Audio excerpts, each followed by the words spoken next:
Hi guys, it's Natalie, and today I just wanted to show my no foundation base routine, mostly just how I do under eye circle coverage. I have literally nothing on my face right now, so I'm just gonna get into it.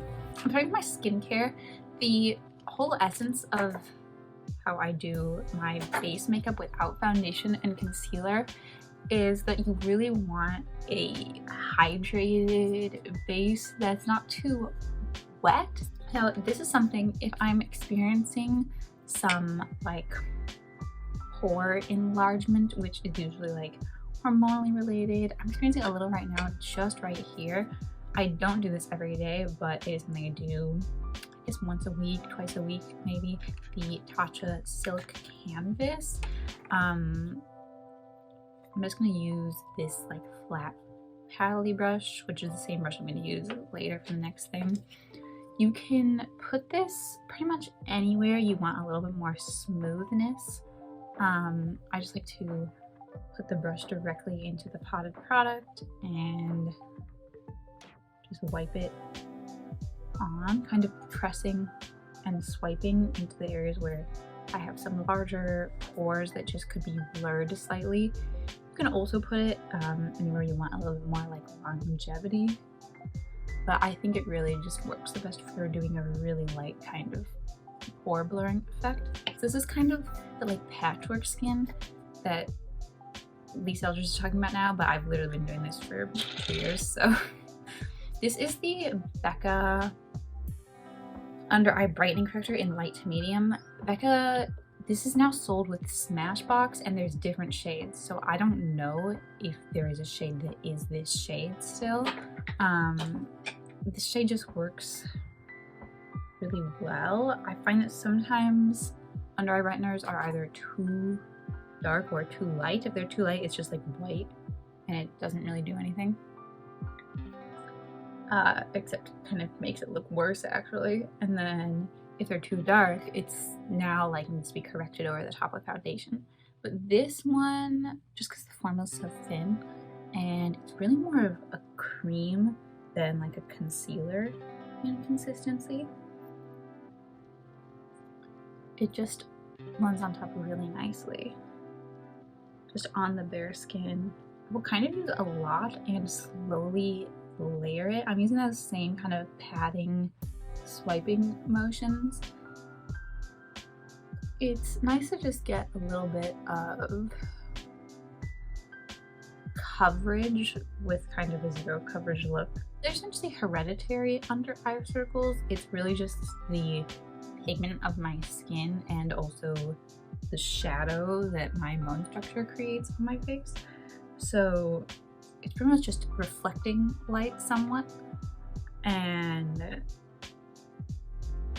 adding a small bit of this color correcting pigment on top of the area. It just is a really mild kind of look. Also, especially if you have pale skin, right in here is so like blue. So just remember to get that spot for sure. Just in like the little bit of my nose here, in that inner corner. This is also really good for covering pimples. So I have this kind of healing pimple situation over here. I actually think this might be not healing. It might just actually be a pimple.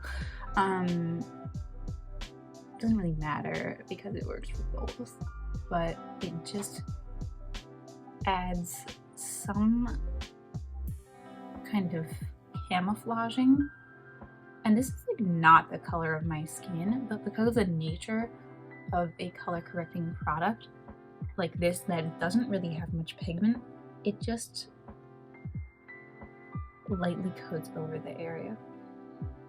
So any place where I have some redness, discoloration, pimples, I have a lot of like spots where I had pimples months ago that are now just kind of this like red blotch on my face. And also I like it between the eyebrows. I just have some like general skin redness in that area because I do my eyebrows myself, so I'm pretty much always doing them, and the skin is just kind of irritated from being plucked every day. So that's pretty much the situation. Sometimes I'll put some around my nose here where I have some redness. I don't think I really need any there today. It looks kind of just mild. Now, this is a step where if you're doing a concealer look with no foundation, you can use a concealer and just put it like really targeted. Like say you still, after putting the under eye brightness on, are really unhappy with any kind of extra darkness you have in this area, just a dab of concealer. This one is the Jouer one. It's a cream, and I prefer cream over liquid products for this because it just, you can get a really, really thin layer out of it, and it will just blend into the skin a little bit better. I'm doing no concealer, no foundation today just to showcase to you how that works.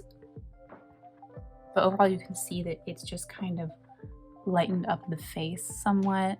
It's lightened up those dark spots but not completely covered them. You could add a little bit more concealer to any area you want if you want to like completely cover it. Also, when I'm doing like photography or something, blemishes show up a lot worse on photography, so I usually just put a little tiny layer of concealer on top of my skin in those areas.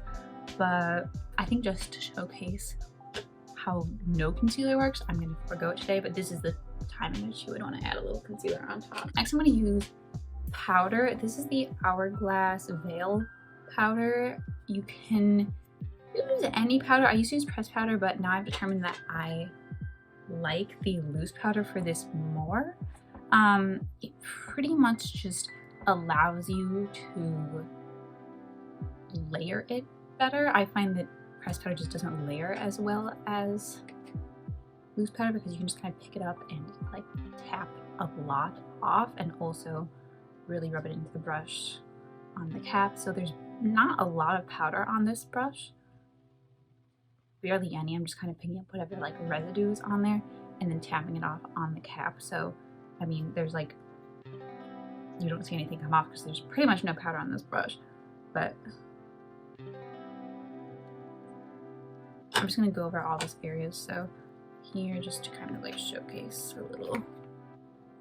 I love how when you use the little sifter, it makes like the H shape. But so like there's barely any powder in here. I'm just kind of not even getting all of it onto the brush, just some. So not even all of it, just some onto the brush, and really mixing it into the bristles so that it doesn't lay it all down in the initial spot. And just with an incredibly light hand, just kind of layering it on top of anywhere we put the brightening corrector. A kind of like old beauty guru trick was the baking, which is where you take an excess of powder, press it into the under eye area and wipe it away. So a lot of just the pigment of even a translucent powder is left behind because it's just built up so much of a layer. So we're essentially doing something similar to that by layering the powder over itself very slowly. It's creating just like an added brightening effect. I like this powder because it doesn't darken what you put on top of it. It just sets, and because it's the Hourglass formula, it has a little bit of kind of a pearl to it. Not a shimmer, but just a light diffusing kind of quality. They're just not completely matte. That's pretty much it. You can see that there's still some darkness peeking through here. There's still just like a general like natural color of my skin. You can see a lot of my imperfections still, but the point is to just kind of lightly cover over everything so that it just meshes well and looks really great with your other base products like blush and highlight. It'll just kind of all flow together because you have a little bit of makeup here in the center of the face. So that's just my little trick for kind of no foundation, no concealer, patchwork skin. Today I might have wanted to add a little concealer just right here because I didn't sleep great last night, so there is just a little added darkness. But generally, with eyeshadow and mascara and eyeliner on and everything, it becomes way less noticeable, especially if you're doing something smoky on the lower lash line. I just think it looks a little bit healthier now. I look a little bit less dead. I just like seeing my natural skin, you know. So I'll see you guys next time. Thanks for watching, and bye.